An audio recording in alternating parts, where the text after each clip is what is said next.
새로운 아침이 밝았습니다. 찬송가 255장 드림으로 오늘 예배를 시작하도록 하겠습니다.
오늘 우리에게 주신 하나님의 말씀은 예레미야 44장 20절에서 30절까지의 말씀입니다.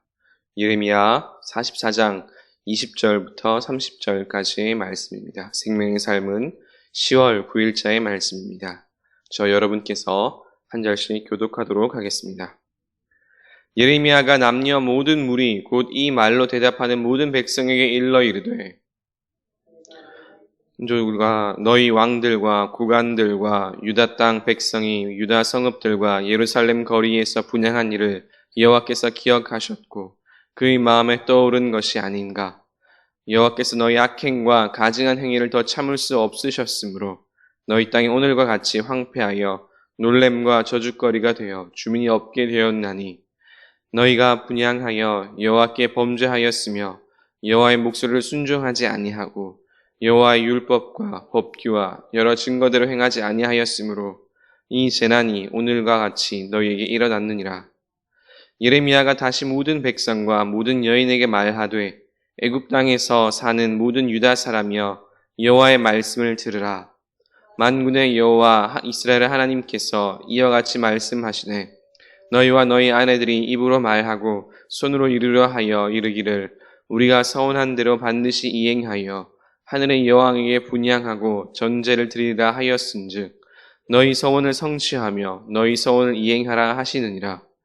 그러므로 애굽 땅에서 사는 모든 유다 사람이여 여호와의 말씀을 들으라. 여호와께서 말씀하시되 보라 내가 나의 큰 이름으로 맹세하였은즉 애굽 온 땅에 사는 유다 사람들의 입에서 다시는 내 이름을 부르며 주 여호와의 살아계심을 두고 맹세하노라 하는 자가 없으리라. 보라 내가 깨어 있어 그들에게 재난을 내리고 복을 내리지 아니하리니 애굽 땅에 있는 유다 모든 사람이 칼과 기근에 망하여 멸절되리라.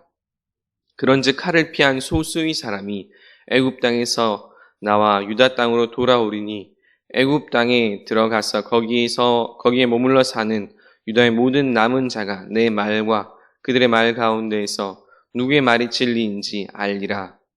여호와의 말씀이니라. 내가 이곳에서 너희를 벌할 표징이 이것이니라. 내가 너희에게 재난을 내리라 한 말이 반드시 이루어질 것을 그것으로 알게 하리라. 보라, 내가 유다의 시드기야 왕을 그의 원수 곧 그의 생명을 찾는 바벨론의 느부갓네살 왕의 손에 넘긴 것 같이 애굽의 바로 호브라 왕을 그의 원수들 곧 그의 생명을 찾는 자들의 손에 넘겨주리라. 여호와께서 이와 같이 말씀하셨느니라. 아멘. 오늘 말씀의 핵심 요절은 23절의 말씀입니다. 23절의 말씀을 표시하시고 우리 다시 한번 함께 읽어보도록 하겠습니다. 시작. 너희가 분향하여 여호와께 범죄하였으며 여호와의 목소리를 순종하지 아니하고 여호와의 율법과 법규와 여러 증거대로 행하지 아니하였으므로 이 재난이 오늘과 같이 너희에게 일어났느니라. 아멘. 하나님 감사합니다. 오늘 이 새벽도 우리들에게 허락하여 주시옵시고 새날을 주심을 참으로 감사드립니다. 아버지의 말씀을 통해서 하나님의 말씀을 깨닫고 또한 은혜를 받는 귀한 시간 되게 하여 주시옵소서. 말씀을 전하는 자의 입술을 지켜주시고 듣는 자들의 마음 가운데 역사하여 주사 들을 말씀을 듣게 하시고 깨달을 것 깨닫게 하시고 말씀을 전하는 자의 입술을 지켜주시옵소서. 함께 하실 줄 믿으며 우리를 사랑하시는 예수님의 이름으로 기도하옵나이다. 아멘. 오늘 이 말씀을 통해서 헛된 우상 숭배의 결과라는 제목으로 함께 하나님의 말씀을 나누도록 하겠습니다. 최근 뉴스 중에서 경제면에서 이슈가 되는 한 가지 뉴스가 있었습니다. 소위 동학 개미 운동이라고 하여서 우리나라 사람들이 해외 주식, 미국 주식에 큰 관심을 보인다라는 그런 뉴스였습니다. 그러면서 한 지면에 그 현상에 대해서 자세히 설명을 하였는데요. 요즘 이랬습니다. 미국 주식에 투자하는 우리나라 사람의 대다수가 청년들이라고 합니다. 현재 대한민국의 사회 구조상 부동산이나 로또와 같은 그런 일확천금이 아니고서는 돈을 벌 수가 없는 구조라고 생각해서 투자하는 곳이 주식인데 최근에 미국 주식의 상승폭이 크다 보니까 거기에 많은 이들이 투자를 하였다라고 합니다. 문제는 많은 청년들이 이렇게 오르기만 하는 그런 주식을 보고 영끌이라고 해서 영혼까지 끌어모은다고 합니다. 있는 돈 없는 돈 다 끌어모아서 주식을 했다가 큰 돈을 잃고 여기저기 망하는 경우가 참 많다고 합니다. 경제 이야기로 오늘 말씀을 시작해 봤는데요. 이러한 사회 풍조가 오늘 말씀이 나타난 유다 백성들의 모습과 크게 다르지가 않습니다. 올바르지 못한 신념과 유행 그리고 현실에 대한 잘못된 분석이 만나게 되면 참으로 큰 실패로 나타난다는 것을 그대로 보여주시오. 오늘 이 새벽에는 남유다 백성들의 잘못된 상황 판단과 그 생각이 얼마나 큰 악영향을 끼치는지를 함께 살펴보고 이들을 반면교사 삼아서 우리는 어떻게 해야 할지를 함께 나누어 보도록 하겠습니다. 예레미야 44장에 나타난 상황은 예루살렘 성이 멸망한 이후에 남유다 백성들이 애굽으로 이주하려고 하는 그런 상황입니다. 그리고 이런 그들의 모습에 대해서 하나님께서는 예레미야 선지자를 통해서 그렇게 해서는 안 된다. 애굽으로 가서는 안 된다라고 말씀하시는 장면이 바로 이 예레미야 44장의 장면입니다. 예루살렘 성이 멸망한 이후에 남유다 백성들은 바벨론과 패권을 두고 다투는 애굽으로 이주하려고 했습니다. 애굽으로 가면 자신들의 안위가 안전이 지켜질 것이라 생각했기 때문입니다. 하지만 이것은 영적으로 보나 현실적으로 보나 큰 잘못된 판단, 큰 오산이었지요. 이미 요시야 왕 때 벌어졌던 갈그미스 전투로 인해서 고대 근동 지방의 패권은 이미 바벨론으로 넘어간 상황이었습니다. 애굽 역시 언제 바벨론의 침공을 받을지 모르는 그런 상황이었지요. 사실 남유다는 그저 애굽을 향하는 바벨론의 이 진격을 늦추는 그저 늦추는 방패막이 역할을 할 뿐이었습니다. 애굽도 자기 스스로 방비하기에 바쁜데 남유다를 도와줄 리가 만무했지요. 심지어 애굽 땅이 어떤 땅이었습니까? 성경에 나오는 대로 요셉 이후에 그렇게도 고통받던 땅이었고 그렇게도 탈출하고 싶었던 땅이 바로 이 애굽 땅이 아니었습니까? 이제 다시 그곳으로 가겠다라고 하는 것은 설령 바벨론이 아니다 할지라도 다시금 노예 취급을 받으며 살겠다라는 것과 같은 것이었습니다. 영적으로는 더 말할 것도 없지요. 하나님께서 이미 처음부터 선지자 예레미야를 통해서 애굽으로 가지 말고 바벨론에 항복하고 그곳에서 참회의 시간을 가지라고 말씀하셨습니다. 어떤 면으로 보더라도 남유다 백성들의 판단은 완전히 잘못된 상황 판단이었습니다. 그런데 이것만큼이나 더 큰 문제는 그들이 가지고 있었던 잘못된 신념과 사회 풍조였습니다. 어제 백정재 목사님을 통해서 나누었지만 그들이 지금 고통을 당하는 이유를 그들은 무엇이라 생각을 하였습니까? 하늘의 여왕에게 계속해서 지내던 그 제사와 분향을 지내지 않았기 때문에 이러한 결과가 나타났다라고 생각을 했습니다. 더 적나라하게 말하면 예레미야 선지자를 비롯해서 많은 여호와 하나님을 섬기는 사람들의 그 말을 들어보았는데 그래서 그 제사, 우상 숭배를 하던 그 제사를 그만두어 보았는데 정작 당한 것이 칼과 기근과 전쟁이었다는 겁니다. 하나님을 섬기라고 해서 섬겨보았는데 당한 것이 칼과 기근과 전쟁이었다라고 생각을 한 것이지요. 그러니까 이제 우리는 다시 예전에 하던 대로 하늘의 여왕에게 분향하고 제사를 드리겠다고 하는 겁니다. 그러면 이제 우리도 다시 예전처럼 잘 살게 되고 회복될 것이다 생각을 한 것이지요. 그러나 오늘 말씀은 이러한 그들의 생각이 얼마나 잘못된 생각이고 신념인지를 분명하게 보여줍니다. 성경이 계속해서 말씀하는 것, 하나님께서 예레미야 선지자를 통해서 계속해서 말씀하신 것이 무엇입니까? 오늘 말씀의 핵심 요절인 23절이 그 이유와 결과를 분명하게 보여줍니다. 우리 너무나 중요한 말씀이기 때문에 23절의 말씀을 한 목소리로 다시 한번 읽어보도록 하겠습니다. 시작. 너희가 분향하여 여호와께 범죄하였으며 여호와의 목소리를 순종하지 아니하고 여호와의 율법과 법규와 여러 증거들을 행하지 아니하였으므로 이 재난이 오늘과 같이 너희에게 일어났느니라. 아멘. 너희가 여호와께 범죄하고 또 순종하지 않았기 때문에 율법을 지키지 않았기 때문에 이 모든 재앙이 너희에게 일어났다라고 말씀합니다. 그런데 하나님의 말씀이 하나님의 본심이 이것입니까? 그렇지 않지요. 하나님께서는 언제나 이와 같은 심판의 말씀 속에서도 회복의 은혜를 말씀하시고 돌이킴의 힌트를 우리들에게 알려주십니다. 하나님께로 돌아오라. 그러하면 회복시켜 주겠다. 회개하라. 그리하면 이전보다 더 큰 은혜를 허락하겠다. 이것이 우리를 향한 하나님의 본심이지요. 하나님을 믿는다고 자부하던 그러한 이스라엘 백성이라면 당연히 이러한 하나님의 말씀을 기억하고 돌아와야 하지만 그들이 세상 풍조에 빠져서 잘못된 신념을 가지자 하나님의 말씀을 더 이상 듣지 않게 된 것입니다. 그러면 이렇게 그릇된 신념에 빠져 잘못된 상황 판단, 우상 숭배를 한 그 결과가 무엇입니까?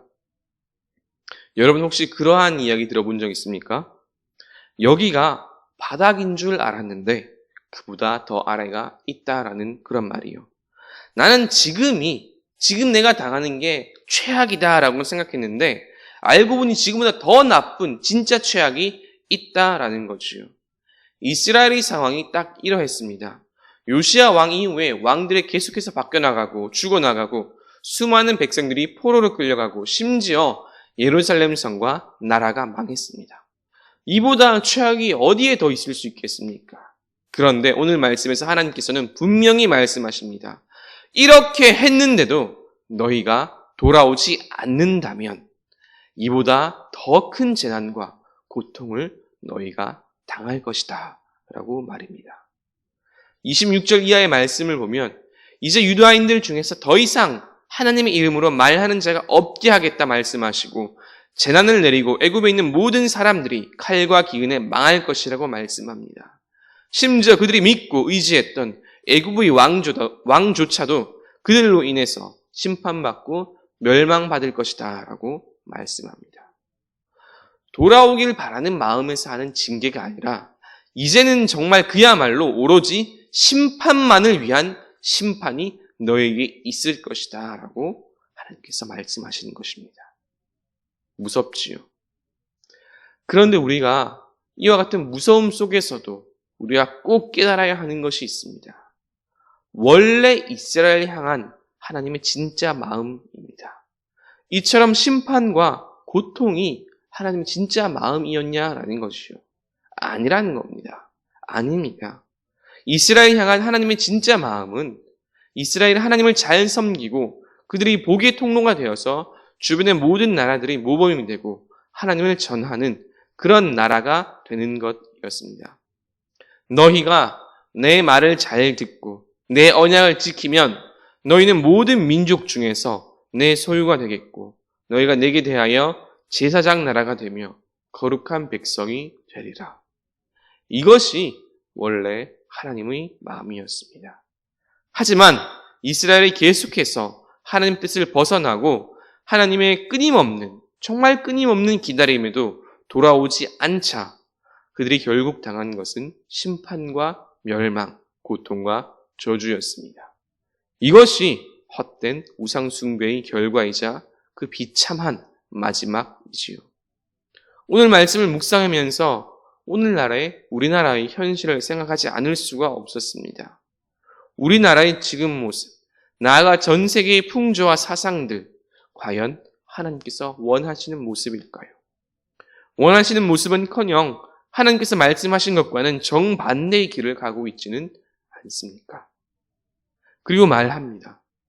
왜 우리에게 이와 같은 재난이 닥친 것이냐고 말이죠. 코로나로 인해서 힘들고 여러 경제적인 문제로 인해서 힘들고 사회, 정치, 경제, 문화, 교육 여러 가지 부문에서 문제가 아닌 것이 하나도 없습니다. 정말로 최악 중에 최악이시요. 그러나 하나님을 온전히 섬기지 않으면 이러한 최악보다 더 큰 최악이, 더 큰 재난이 앞으로도 더 닥칠 수 있다는 것을 우리는 오늘 말씀을 통해서 반드시 깨달아야 합니다. 오늘 말씀을 깊이 묵상한다면 정말 이러한 세상이 잘못되어도 한참 잘못되었으며 또한 반드시 돌이켜야 하며 돌이키지 않으면 더 큰 재난이 있을 수 있다는 것을 꼭 기억해야 합니다.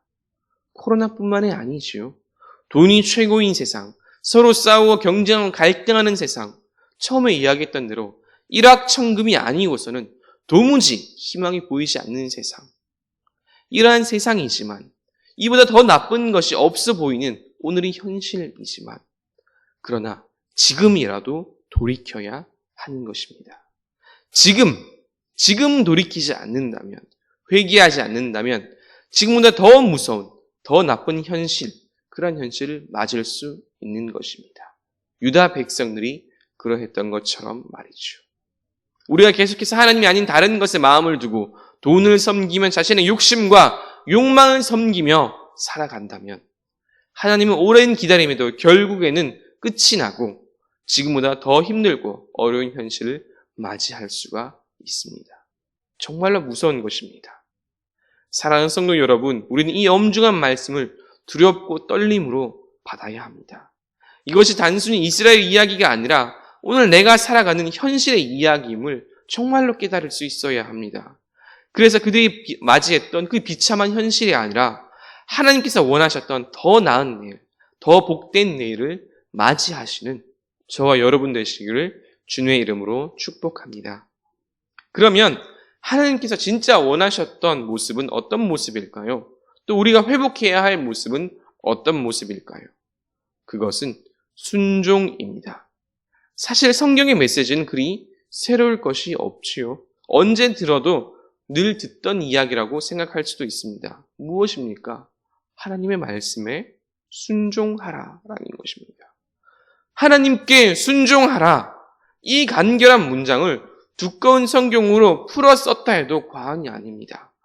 하나님께서는 하나님께 순종하라. 이 쉬워 보이는 이 문장을 왜 이렇게 길고도 자세하게 풀어서 말씀하셨을까요? 그것은 우리가 듣지 않았기 때문입니다.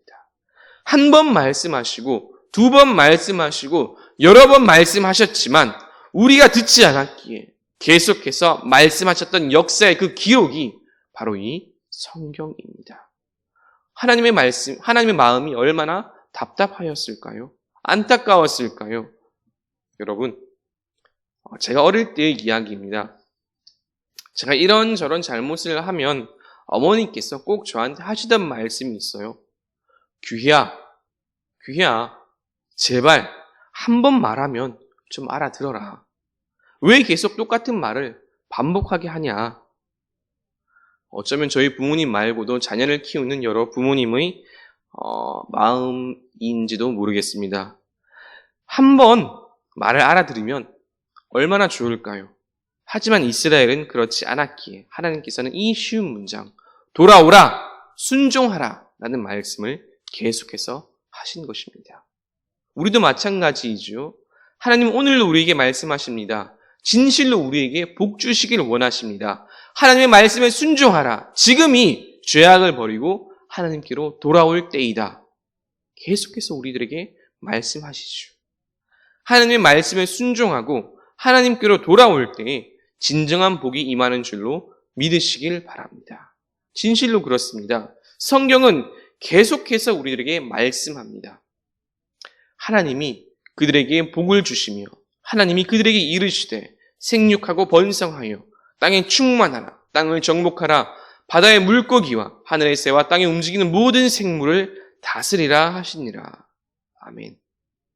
내가 내 하나님 여호와의 말씀을 청종하면 이 모든 복이 내게 임하며 내게 이르리니 성읍에서 복을 받고 들에서도 복을 받을 것이며 내 몸의 자녀와 내 토지의 소산과 내 짐승의 새끼와 소와 양의 새끼가 복을 받을 것이며 내 광주리와 떡 반죽 그릇이 복을 받을 것이며 내가 들어와도 복을 받고 나가도 복을 받을 것이니라. 아멘. 또 한 말씀이 더 있습니다. 너희가 내 말을 잘 듣고 내 언약을 지키면 너희는 모든 민족 중에서 내 소유가 되겠고 너희가 내게 대하여 제사장 나라가 되며 거룩한 백성이 되리라. 아멘. 하나님께서는 이처럼 성경을 통해서 계속해서 우리들에게 말씀하십니다. 저주가 아니라 복입니다. 하나님께서 우리들에게 주시고자 하시는 것은 축복의 말씀들입니다. 우리는 오늘 말씀의 이 이스라엘의 모습을 보고 타산지석을 삼고 또 반면교사를 삼아서 그들의 길로 가지 말아야 합니다. 그들이 걸었던 길이 아니라 하나님께서 처음 우리들에게 가지셨던 그 마음, 하나님께서 우리들에게 계속해서 말씀하시는 그 길, 그 말씀에 순종해서 하나님께서 우리들에게 주시고자 하시는 그 모든 축복과 은혜들을 다 누려야 합니다. 순종해서 복의 통로가 되시는 저와 여러분 되시기를 주님의 이름으로 축복합니다. 이제 말씀을 정리합니다. 오늘 말씀은 남유다 백성들이 하나님의 말씀을 버리고 애굽으로 이주한 것에 대한 결과를 보여줍니다. 그들이 가졌던 잘못된 신념과 현실 분석이 얼마나 어리석으며 또 그로 인한 결과가 얼마나 처참한지를 잘 보여줍니다. 그들은 헛된 우상 숭배를 하여서 하나님의 분노를 경험하였음에도 여전히 그것이 더 좋은 줄로 생각하였습니다. 그것이 맞다고 생각을 한 것이지요. 그 결과 애굽으로 이주하였고 그 모든 유다인들은 멸망을 당하게 된 것입니다. 지금이 최악이라 생각하였지만 돌이키지 않았기에 지금보다 더욱더 비참한 결과를 맞이한 것입니다. 오늘의 우리도 이것을 기억해야 합니다. 오늘의 상황이 참으로 힘들고 어렵습니다. 그러나 우리가 만약 지금이라도 돌이키지 않고 회개하지 않는다면 지금보다 더 나쁜 결과를 맞이할 수도 있습니다. 더 무서운 일들을 경험할 수도 있습니다. 그러나 이것은 우리를 향한 하나님의 진짜 뜻이 아닙니다. 우리를 향한 하나님의 진짜 마음은 언제나 복을 주시는 것이지요. 생육하고 번성하고 모든 나라에 뛰어나게 되며 들어가도 나와도 복을 받는 것입니다. 언제 이것이 가능합니까? 하나님의 말씀에 순종하고 하나님께로 다시 돌아올 때입니다. 우리가 지금의 죄악을 회개하고 하나님께로 돌아오기만 하면 하나님께서는 언제든지 다시 받아주시고 복 주시길 원하십니다. 사랑하는 성도 여러분, 지금입니다. 지금이 하나님께로 다시 돌아갈 때입니다. 그리고 지금이 다시 복을 받을 때입니다. 하나님께로 돌아가 순종함으로 모든 복과 은혜를 누리는 저와 여러분 되시기를 주님의 이름으로 축복합니다. 기도하겠습니다. 하나님 감사합니다. 오늘 우리들에게 은혜의 말씀을 허락하여 주심을 참으로 감사드립니다. 아버지 하나님, 우리가 오늘 성경 말씀을 깊이 묵상하여서 이스라엘이 걸었던 잘못된 길을 걷지 않게 하여 주시옵소서. 헛된 우상 숭배를 하지 않게 하여 주시옵시고 오직 하나님의 말씀에 순종케 하여 주시옵소서. 그래야 하나님께서 주시길 원하시는 그 모든 은혜들과 축복들을 다 누리게 하여 주시옵소서. 진실로 그러한 삶이 될 수 있도록 인도하시고 역사하여 주시옵소서. 이 모든 말씀 우리를 사랑하시는 예수 그리스도의 이름으로 기도하며 이제는 우리를 구원하신 우리 주 예수 그리스도의 은혜와 사랑으로 기다려주시는 아버지 하나님의 그 크신 사랑과 언제나 함께 하시며 선한 길로 인도하시는 성령 하나님의 교통하심이 하나님께로 돌이켜서 하나님의 말씀에 순종하며 살고자 결단하는 모든 주의 백성들과 삶 위에 지금부터 영원토록 함께 하시길 영원토록 간절히 축원하옵나이다. 아멘.